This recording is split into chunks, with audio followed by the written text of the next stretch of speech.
요즘 뭐 다들 많이들 이야기하시는 것이지만 요즘에 신문 보기가 두렵다 하시는 많은 분들이 계십니다. 정말 신문 보기가 겁나고 두렵습니다. 우리 사회적 문제도 여러 가지도 있긴 하지만은 요즘에 계속해서 이어지는 그 성폭행 문제도 그렇고 또 음주부의 폭력과 또한 치사 문제도 그렇고 여러 가지 이 이야기들을 이제 들으면서 참 너무 힘들고 어려운 사회를 우리가 살아간다는 생각을 하게 됩니다.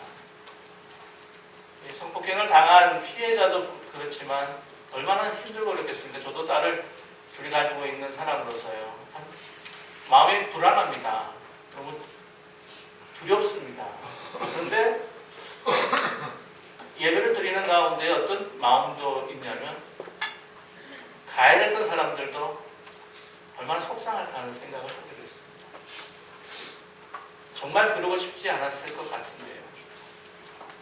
그러나 뭔가 쉬었는지 모르겠지만 자기 책임도 있겠지요. 그러나 정말 그러고 싶지 않았을 거 아니겠는가 하는 생각도 합니다. 어쩌면 어쩔 수 없이 끌려갈 수밖에 없는 그 본성을 따라서 살아가는 사람. 또한 인생의 여러 가지 아픔과 고통을 잊기 위해서 뭔가에 막 취해서 가는 우리 한국 사회를 보면서 참 생존 경쟁과 스트레스와 그것에 적응하지 못하는 사람들은 뒤처져서 참 웅크리고 살아갈 수밖에 없는 그런 무겁고 무거운 짐을 가지고 살아가는 사회가 아닌가 하는 생각을 하게 됩니다. 엄청난 삶의 스트레스와 절망을 느끼는 사람들이 얼마나 많은가. 무서운 경쟁사에서 살아갑니다. 피곤한 일, 피곤해하는 모습, 누적된 정신적 피로감을 느끼면서 살아갑니다. 경쟁시대에 살아남기 위해서 정말 정신적으로 경제적으로 싸웁니다. 그 가운데서도 가정을 지키고 명예를 지키고 지위를 지키고 자존심을 지키고 또한 자기의 위치를 지키기 위해서 그렇게 싸우는 걸 봅니다. 살아남기 위해서 어떤 때는 자기의 미래의 보장을 위해 더 얻기 위해서 높아지기 위해서 정말 죽을 힘을 다해서 우리가 싸우고 있는 것 같습니다. 성공과 출세를 위해서 어쩌면 많은 일들 어쩌면 하지 말아야 할 일도 하고 살아가는 것이 또한 우리의 사회의 모습이 아닌가 하는 생각을 합니다. 참 이렇게 말씀드려서 죄송하지만 이렇게 무섭습니다. 사회가요.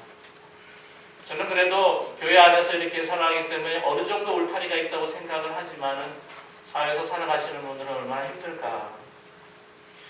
한참 구조조정 명태 이야기가 나왔을 때입니다. 아마 IMF 시절인지 아니면 금융 위기가 왔을 때의 일인지 제가 확실히 기억은 안 나는데 그 이민을 오신 분 집사님 가운데에서 왜 이민을 오게 되었는가 이렇게 말씀해 주시는 분이 계셨어요. 정말 친한 동료인데 이제 직장에서 같이 정말 흠금없이 이야기를 나누는 직장 동료인데 이제 구조조정이 명태에 대한 이제 위협을 받으면서 그 스트레스를 이기지를 못해서 함께 식사 자리에 또 술을 나누면서 자기 고민을 이제 나눈 겁니다. 그래서 그 친구한테 그렇게 이야기를 했대요. 내가 어떻게 될지 몰라서 사실은 이미 좀 임의수속 절차를 지금 밟고 있는 중이라네 라고 이렇게 이야기를 했다고 그래요.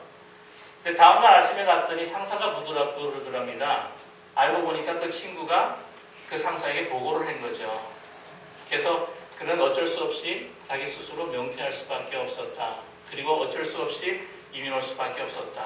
그렇게 믿었던 내 친구였는데, 직장 동료였는데, 그러면서도 이해를 하십니다. 그리고 하나님께서 분명히 이 이민의 땅을, 이민의 길을 열어주신 것도 하나님의 뜻이 계시지 않았는가 하는 생각을 하면서 저랑 이야기를 나눈 적이 있었습니다. 제가 얼마 전 수요일 때 오신 분들하고 이야기를 나눈 건데 참 저도 세상이 무섭다라는 경험을 한 적이 있어요. 지하 주차장에서 제가 이렇게 나가다가 앞차가 이렇게 나가는 것을 이제 보았습니다. 앞차가 서더라고요. 그래서 제가 섰습니다. 섰는데 이 사람이 뒤를 보지 않고 그냥 막 밖으로 하고 들어오는 거예요. 제가 빵 하고 돌렸는데 이미 늦었습니다. 하고 쾅 부딪힌 거예요. 그래서 나오더라고요. 저도 나왔습니다. 그래서 한 30대 후반, 40대 초반 된 사람이었는데 저보고 아유 죄송합니다. 그러더라고요. 아유 글쎄 뒤를 보고 저렇게 그 주차를 했으면 뒤를 빼고 왔으면 좋았을 뻔했는데 좀 안타깝군요. 화는 내지 않고 그래서 우리가 먼저 이렇게 보험 사람을 이제 부르더라고요. 그래서 나도 불러야 되는가 보다. 여기서 그냥 합의해가지고는 그냥 잘못 인정했으니까 그렇게 돌아가면 될 것 같다 싶었는데 부르더라고요. 그래서 이거 불러야 되는 겁니까? 그러길래 부르십시오. 그래서 저도 불렀습니다. 불러가지고는 저도 있고 당사자도 있고 이제 보험 직원들도 다 2명이 온 거예요. 그러면서 그때 자기 잘못을 인정했고 또한 100% 잘못했다. 그리고 그 보험 직원도 와가지고는 상황 설명을 하니까 알겠다고 그러면 당사자 쪽 그 보험에서도 100% 지겠다고 그래서 간 거예요. 근데 전화를 받았습니다.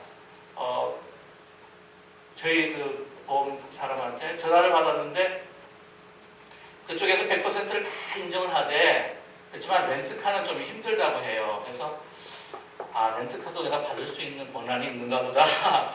그렇지만 그쪽에 너무 많은 피해가 갈 것 같은 기분이 들어서 괜찮습니다. 한 이틀 동안은 제가 버스를 타고 가면 되지요. 그래서 이제 끊었어요.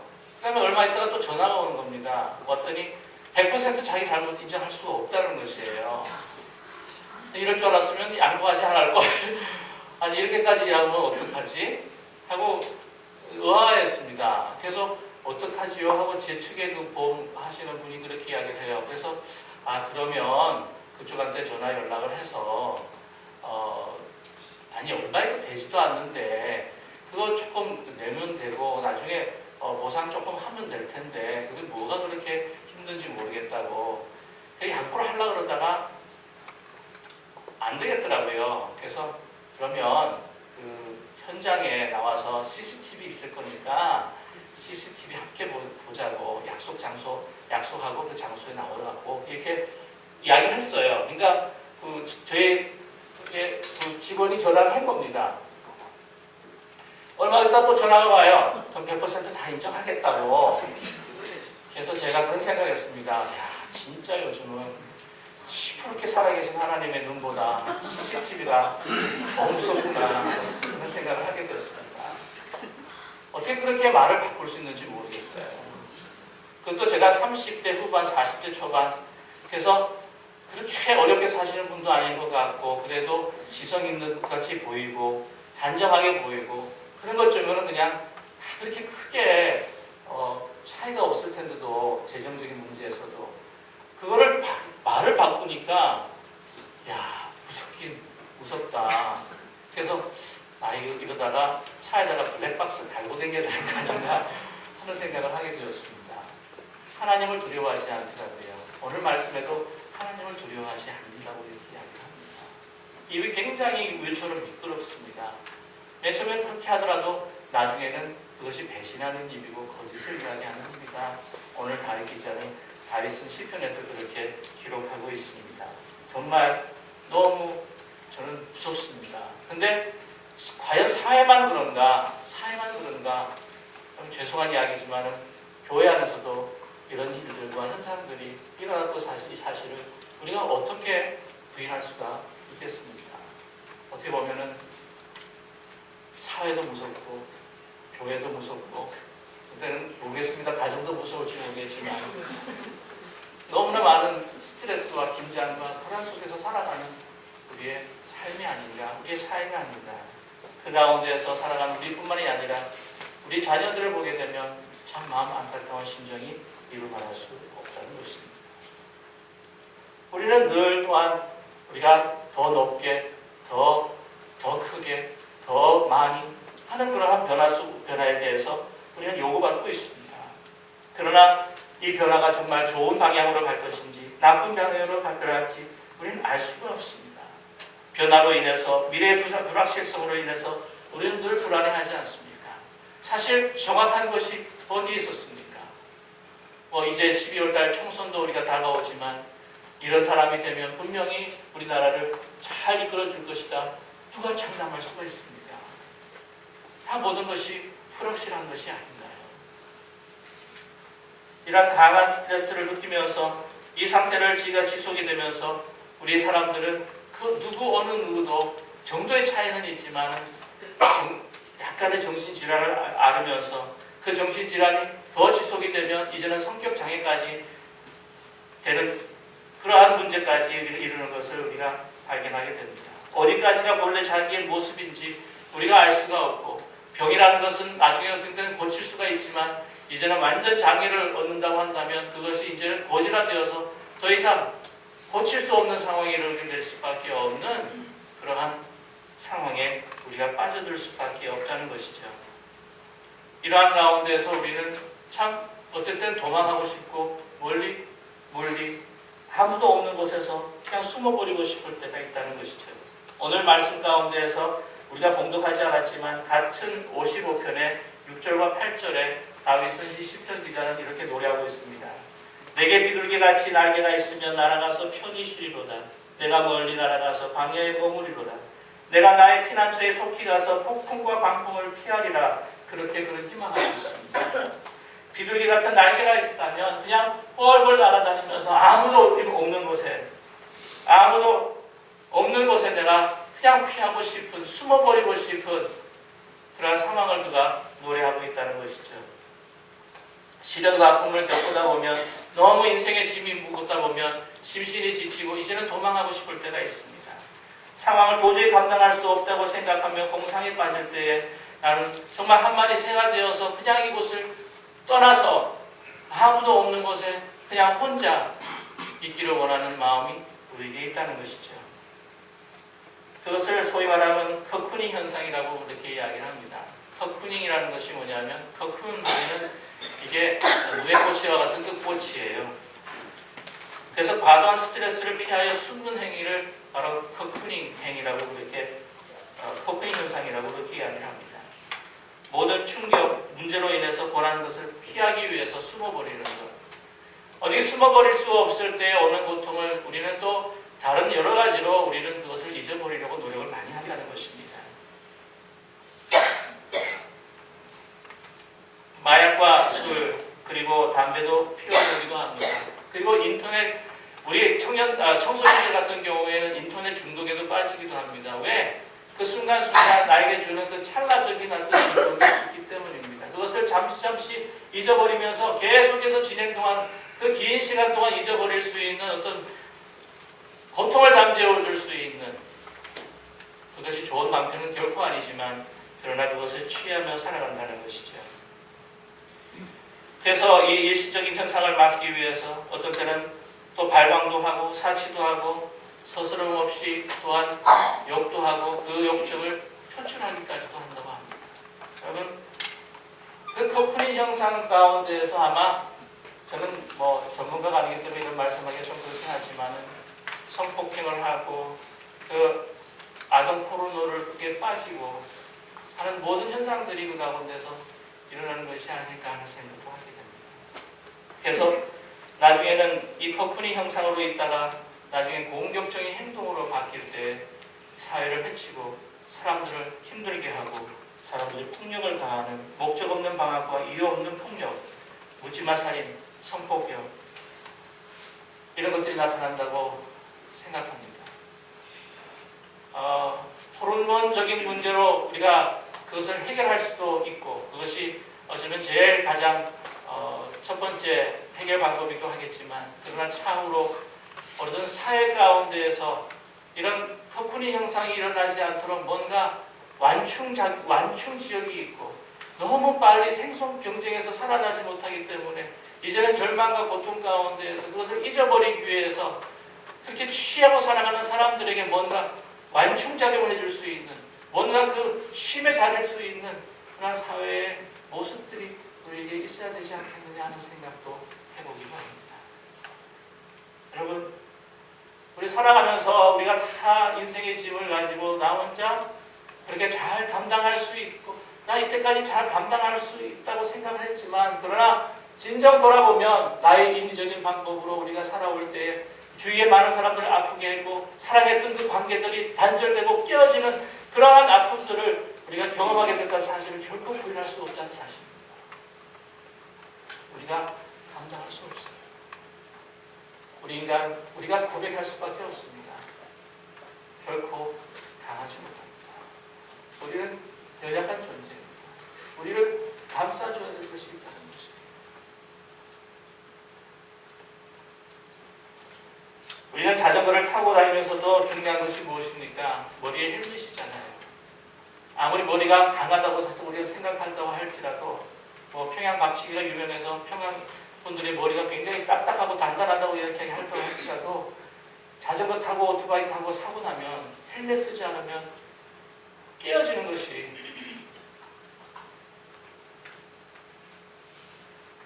우리가 사지를 쓸 수 없는 사람이 될 수밖에 없는 것이 우리 바로 연약한 인간이라는 것. 우리 육체보다 어쩌면 더 프레자일하고 더 깨어지기 쉬운 것이 바로 우리의 영혼이라는 사실을 우리는 인정할 수밖에 없다는 것입니다. 여러분, 오늘 본문 성경에서는 이렇게 이야기합니다. 여호와께 맡기라는 거예요. 이 세상을 창조하시고 우리를 사랑하시고 전지전능하시는 하나님, 우리의 깊은 곳까지 헤아리시는 하나님, 우리를 사랑하신다고 하시는 하나님이 분명히 있다면 하나님께서 말씀하신 이 모든 짐을 여호와 하나님 앞에 맡기라고 했을 때 정말 맡기고 우리가 자유하고 우리의 마음속에 평강을 지닐 수 있는 그러한 저와 여러분이 되기를 간절히 소망합니다. 여러분, 맡기지 못하면 정말 하나님 앞에 그 내 뜻과 내 모든 생각과 판단과 내 짐을 맡기지 못하면 우리는 다른 방도로, 다른 방향으로, 다른 쪽으로 우리 나 자신을 해치고 다른 사람을 해치는 방법으로 우리는 선택하며 살아갈 수밖에 없다는 사실이에요. 여호와께 맡기십시오. 그리고 자유하십시오. 평안하십시오. 그게 믿음이 아닙니까? 여러분, 하나님의 손에 우리가 붙들려 있다는 사실을 우리가 인정하고 그것을 믿고 나아갈 때에 우리는 어떤 폭풍과 고통 가운데서도 우리가 제일 중요한 것이 무엇이에요? 어떤 상황 속에서도 잃지 않은, 이 세상이 빼앗을 수 없는 하나님께서 우리 가운데 주신 하나님의 평강을 붙들고 믿음으로 이겨낼 줄로 저희들 믿습니다. 내 힘이 아니잖아요. 성령의 힘을 통해서 그 주시는 하나님의 평강으로 우리는 흔들리지 아니할 것을 우리는 믿는 줄로 믿습니다. 하나님께서 말씀하십니다. 내가 너를 책임지리라. 내가 너를 도우리라. 내가 너와 함께하리라. 다윗은 압살롬이 자신을 배반하고 자기 부하들이, 그렇게 살아갔던 부하들이, 그 우윳갈처럼 그렇게 이야기했던 부하들이 이제는 독사의 혀가 되어서 그를 배반했던 그런 상황 속에서 이제는 압살롬을 하나님께서 다윗에게 저주하셨던 그 이야기들을 기억하면서 밧세바를 취했을 때 내가 정말 너의 집에 칼에 피가 묻으리라 하는 그러한 것을 들으면서 압살롬을 저항할 수도 없고 도망다니면서 인생에서 모든 것을 피하고 싶은 가운데 하나님 내 인생의 전쟁 가운데 함께 하시고 나를 구원하신 하나님을 기억하면서 내가 주께 피하나이다. 여호와 하나님께 내 짐을 맡기라. 그런 노래하고 있습니다. 어쩔 수 없기 때문이죠.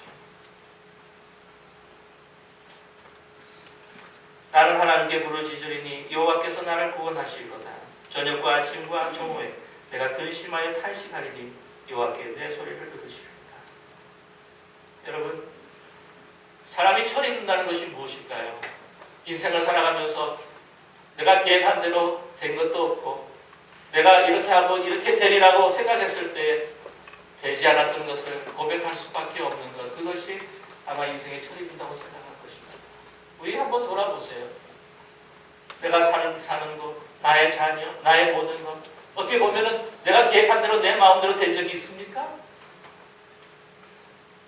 하나님은 그 역사를 못 돌아보면 하나님께서 원하시는 방향으로, 하나님께서 이끄시는 방향으로 절대적인 그 권능을 가지고 우리 역사를 주관하시고 이끌어 가신다는 사실, 정말 하나님께서 원하시는 대로 마음대로 하신다는 사실을 인정할 때에 우리가 진정 사람의 모습을 찾고 우리가 철이 들기 시작한다는 거죠.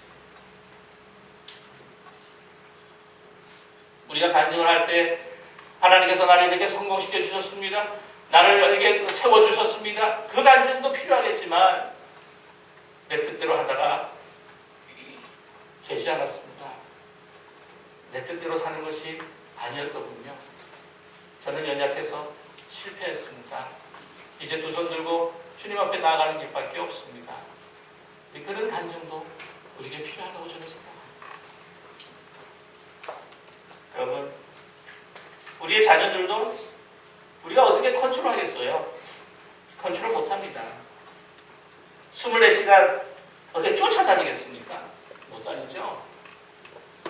그러니 우리가 할 수밖에 있는 것이 무엇이겠습니까? 하나님 앞에 부르짖고 기도하는 수밖에 없어요. 제가 청년들 가운데 또 점심에 친구들과 이야기를 하니까 점심을 안 먹는 친구가 있었어요. 먹는 것도 별로 그렇게 좋아하지 않는 친구였던 것 같은데, 뭐 점심을 너무 남기고 가면 왜 어떻게 뭐라 하는 거예요? 점심 안 먹고 애들이랑 이야기하고 막 그렇다고 이렇게 야단맞습니다. 또 점심 남기면 또 그래요. 그럼 이제 어떻게 하죠? 아십니까? 점심 남은 거 다 버려버려요. 버리고 합니다. 컨트롤 할 수가 없어요. 어떻게 합니까? 우리의 자녀들도 우리의 모든 것도 하나님 앞에 간구하며 하나님 앞에 기도할 때에 분명히 하나님께서 우리의 자녀와 우리의 기업과 우리의 삶을 분명히 지켜주실 줄로 믿습니다. 아멘. 하나님께 맡기는 것입니다. 감당해 주실, 내가 감당할 것이 아니라 하나님께서 나를 감당해 주실 것이다. 하나님 앞에 맡긴다는 것은요, 정말 인생에 있어서 그 무거운 짐들과 그 책임들, 이제 그 결과는 내 것이 아니라 누구의 것입니까? 하나님의 것이에요.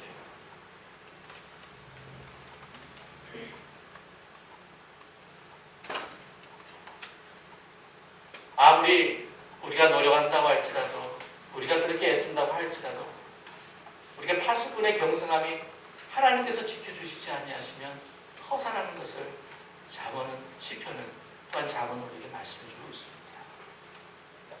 여러분, 우리가 하나님을 신뢰하고 하나님을 의지한다는 것이 사실 쉬운 것이 아니에요. 우리에게 시간과 훈련이 우리에게 필요할 것입니다.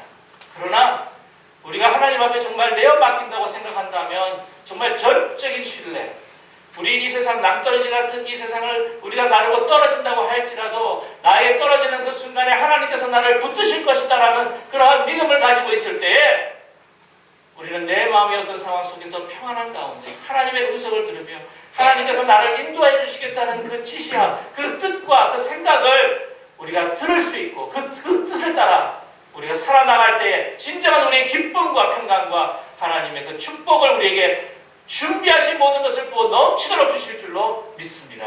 네. 여러분, 네덜란드에서 태어나셔서 예수의 사제였고 예일대학, 하버드대, 페루, 카나다 장애인들, 빈민들 함께 살았던, 제가 많이 말씀드렸던 헨리 나우엔이라는 분이 계십니다. 신부님이 계십니다. 영혼의 양식이라는 책에서 다음과 같은 글을 써주셨어요. 신뢰는 삶의 기초입니다. 신뢰 없이는 그 누구도 살아갈 수 없습니다. 그네를 타는 고개사가 이 이미지를 아름답게 묘사하고 있습니다. 공중을 나는 사람은 자기를 잡아주는 사람을 신뢰하지 않으면 안 됩니다. 고개사들은 공중에서 몸을 2번, 3번, 그리고 4번까지도 회전시킵니다. 그러나 그들의 고개를 장관으로 만드는 것은 정확한 시간과 정확한 지점에서 그들을 붙잡으려고 기다리고 있는 동료 고개사들입니다. 우리의 삶은 대부분 공중을 나는 것과 같습니다. 새들처럼 공중을 자유롭게 나는 것은 기분 좋은 일입니다. 그러나 하나님이 우리를 잡아주기 위해서 그곳에 계시지 않으시면 우리의 비행은 모두 허사가 되고 맙니다. 붙잡아 주시는 위대한 그분을 신뢰하십시오. 그분에게 여러분을 맡기십시오. 그 공중고개사들 너무 많이 이렇게 돌면서 아름다운 광경, 정말 와 하고 환성을 지를 만한 그런 고개들을 보여줍니다. 제가 알아보니까 그렇더군요. 중간에 이 공중고개를 하면서 자신을 던지는 사람을 붙잡아주는 사람이 중간에 있지 않습니까? 흔들흔들합니다. 그렇죠? 그럴 때 끝에서 쭉 타면서 공중을 돕니다. 그럼 그 그 도는 사람이 그 잡아줄 사람들의 팔을 보고 손을 보면서 저걸 잡아야지 하면 실패한답니다. 그냥 공중을 날면서 그 사람이 나를 받아줄 것이다 하고 생각하고 손을 쫙 펴기만 하면 된대요. 그러면 그 사람이 그 시간에, 정확한 시간에 탁 잡아준다는 것입니다. 중요한 것은 애쓰지 말고 그냥 자유롭게 확 나는 것이 바로 비결이라는 것이에요. 그 사람을 향해서 전적인 신뢰를 가지고 그 공중고개를 통해서 마지막 날아버릴 때, 그 손을 펼 때 그 사람이 정확하게 잡아주는 그것이 바로 비결이라는 사실을 깨닫게 되었습니다. 우리 삶 가운데 여러 가지 짐과 무거운 어려운 힘든 일들이 우리에게 있습니다. 우리의 생각대로, 우리의 뜻대로, 우리의 방법대로 우리가 해오지 않습니다. 우리 뜻대로 된 것도 있으리라고 생각하지만 그러나 그 부산물로 많은 어려움들과 고통을 당한 우리이기도 합니다. 여러분, 주님께 모든 것을 맡기십니다. 하나에 항복하면서 서렌더하는 마음으로 손을 펴고 주님 앞에 내 자신을 던질 때에 아버지께서는 저와 여러분의 그 손을 보시고 분명히 그 손을 꼭 그 시간에 가장 알맞는 타임에 여러분의 손을, 저의 손을 붙들어 주실 줄로 믿습니다. 아멘. 글을 읽다가 어느 한 분의 간증 글을 대하게 되었습니다. 그냥 평범하신 한 원사님, 이종혜 분이라는 분인데 그게 그의 타이틀이 이렇습니다. 무거운 짐들을 지고 계시나요? 라는 글을 소개합니다. 가족들이 아프고 힘겨운 날들이 있었습니다. 하지만 그땐 그리 많은 눈물을 흘리지 않았던 것 같아요. 시간이 지나고 건강이 회복되어 가정의 평안함이 느껴질 때 지나간 그 시간들을 다시 끌어안고서 뒤늦게 울었던 기억이 납니다. 감당하기 힘든 일이 닥칠 때 오히려 냉정해졌던 건 예수님을 부지런히 찾아갈 길을 찾기 위함이었나 봐요. 예수님께서 고난을 허락하실 땐 반드시 감당할 힘과 피할 길도 주신다는 그 약속을 믿기 때문이지요. 가끔 당한 일들을 견디지 못하고 인생을 포기하는 사람들을 보면서 저럴 수밖에 없었을까. 하지만 본인이 지는 삶의 무게는 아무도 모르겠다는 생각을 해요. 다만 안타까운 사실은 그들에게 예수가 있었다면 달랐을 텐데 하는 겁니다. 예수님께서 내가 캄캄한 길을 걸을 때 종혜야 두려워하지 말아라. 내가 너와 함께한다. 끊임없이 속삭여 주셨고 그 어둠이 지난 후에는 늘 더 좋은 곳으로 채워주셨기에 마음이 답답하고 무거울 땐 오직 예수 그리스도 그분만을 바라보며 시선을 고정시키려고 해요. 사랑하는 이여, 끊임없는 다가오는 삶의 무게들을 어떻게 감당하시나요?